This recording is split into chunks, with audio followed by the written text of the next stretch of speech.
ಮಾತ್ರ ಅನ್ನ ನೀರು ಬಿಟ್ಟು ಸಾಯ್ತೀನಿ. ಅವಾಗ ಗೌಡನ ಆಮೇಲೆ ಏನಾಯ್ತು ಅಂತ ನೀನು ನೋಡುವಂತಿ. ನೋಡಿ ನಿನಗೆ ಮನೆ ಬಾಕ್ಲಿಗೆ ಬಂದು ಸತ್ಯಾಗ್ರಹ ಮಾಡ್ತೀವಿ, ಊಟ ಇಲ್ದರೆ ಸಾಯ್ತೀವಿ. ಅದಕ್ಕೋಸ್ಕರ ನಮ್ಮ ಮಗನ್ನ ಖಂಡಿತ. ಕನ್ನಡಪರ ಹೋರಾಟಗಾರರಿಗೆ ಹಿರಿಯ ಸಾಹಿತಿಗಳು ಸೂಚಿಸಿದ್ದಾರೆ. ಹೋರಾಟಗಾರರ ಬಂಧನವನ್ನ ಖಂಡಿಸಿ ಕನ್ನಡಪರ ಸಂಘಟನೆಗಳ ಖಂಡನೆಗೆ ವಸಂತ ನಗರದ ಟೆನ್ನಿಸ್ ಕ್ಲಬ್ನಲ್ಲಿ ಒಂದು ಸಭೆಯನ್ನು ನಡೆಸಿದ್ರು. ಈ ಸಭೆಯಲ್ಲಿ ಹಂಪ ನಾಗರಾಜ್, ದೊಡ್ಡ ರಂಗೇಗೌಡ, ಮಹೇಶ್ ಜೋಶಿ ಸೇರಿದಂತೆ ಹಲವು ಸಾಹಿತಿಗಳು ಭಾಗಿಯಾಗಿದ್ರು. ಇನ್ನು ಬಂಧಿತರನ್ನ ಬಿಡುಗಡೆಗೊಳಿಸದೇ ಇದ್ರೆ ಬೆಂಗಳೂರು ಬಂದ್ಗೆ ಕರೆ ನೀಡುವುದಾಗಿ ಪ್ರವೀಣ್ ಶೆಟ್ಟಿ ಬಣ ಎಚ್ಚರಿಕೆಯನ್ನು ಕೊಟ್ಟರು.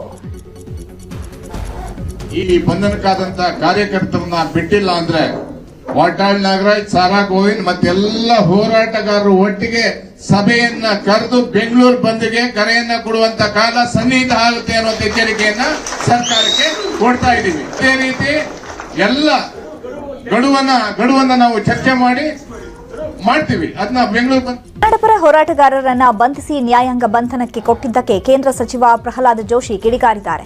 ಆದರೆ ಈ ಸರ್ಕಾರ ಕನ್ನಡ ಹೋರಾಟಗಾರರನ್ನ ಬಂಧಿಸಿ 14 ದಿನ ನ್ಯಾಯಾಂಗ ಬಂಧನಕ್ಕೆ ಒಪ್ಪಿಸಿದೆ ಅಂತ ಕಿಡಿಕಾರಿದ್ದಾರೆ.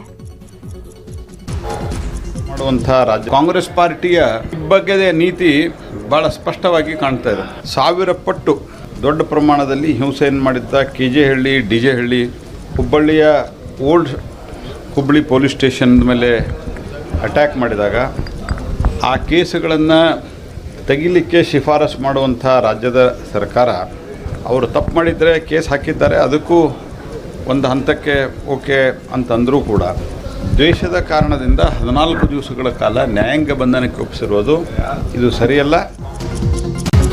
ಕರವೇ ನಾರಾಯಣಗೌಡರ ಬಿಡುಗಡೆಗೆ ಒತ್ತಾಯಿಸಿ ರಾಜ್ಯಾದ್ಯಂತ ಪ್ರತಿಭಟನೆ ನಡೀತಾ ಇದೆ. ರಾಮನಗರದ ಚನ್ನಪಟ್ಟಣದಲ್ಲಿ ಕಸ್ತೂರಿ ಕರ್ನಾಟಕ ಜನಪರ ವೇದಿಕೆ ಹಾಗೂ ಕರವೇ ಕಾರ್ಯಕರ್ತರು ಪ್ರತಿಭಟನೆ ಮಾಡಿದರು. ಅತ್ತ ಕೊಪ್ಪಳದಲ್ಲಿ ಕರವೇ ಕಾರ್ಯಕರ್ತರು ರಸ್ತೆಯಲ್ಲಿ ಟೈರಿಗೆ ಬೆಂಕಿ ಹಚ್ಚಲು ಯತ್ನಿಸಿದರು. ಇನ್ನು ಹುಬ್ಬಳ್ಳಿಯಲ್ಲೂ ದೋತಿ ತೊಟ್ಟು ಬಾರುಕೋಲು ಹಿಡಿದು ಕರವೇ ಕಾರ್ಯಕರ್ತರು ವಿಭಿನ್ನವಾಗಿ ಪ್ರತಿಭಟನೆ ಮಾಡಿದ್ದಾರೆ.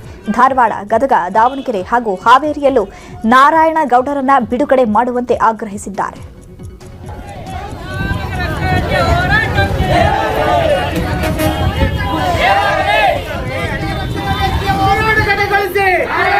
ಅಲ್ಪಸಂಖ್ಯಾತರ ಕಾಲೋನಿ ಅಭಿವೃದ್ಧಿಗೆ 1,000 ಕೋಟಿ ರೂಪಾಯಿ ಕ್ರಿಯಾ ಯೋಜನೆ ರೂಪಿಸುವಂತೆ ಅಧಿಕಾರಿಗಳಿಗೆ ಸೂಚನೆ ಕೊಟ್ಟಿದ್ದಾರೆ.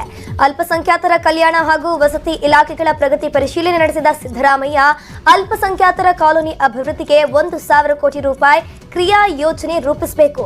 ಕ್ರಿಯಾ ಯೋಜನೆ ತಯಾರಿಸುವ ಸಂದರ್ಭದಲ್ಲಿ ಅಲ್ಪಸಂಖ್ಯಾತರು ಹೆಚ್ಚಾಗಿ ನೆಲೆಸಿರುವ ಪ್ರದೇಶಗಳನ್ನು ಗುರುತಿಸುವಂತೆ ಅಧಿಕಾರಿಗಳಿಗೆ ಸಿಎಂ ಸೂಚನೆಯನ್ನು ಕೊಟ್ಟಿದ್ದಾರೆ.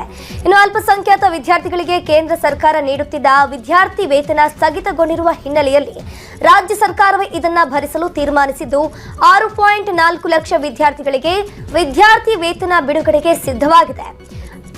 ಆಯವ್ಯಯದಲ್ಲಿ 60 ಕೋಟಿ ರೂಪಾಯಿ ನಿಗದಿಯಾಗಿದ್ದು ಇಲಾಖೆಗೆ ಲಭ್ಯವಿರುವ ಅನುದಾನದಲ್ಲಿಯೇ ಮರು ಹಂಚಿಕೆ ಮಾಡಿ ಹೆಚ್ಚುವರಿ 40 ಕೋಟಿ ಭರಿಸಲು ಸಿಎಂ ಸೂಚನೆಯನ್ನು ಕೊಟ್ಟಿದ್ದಾರೆ.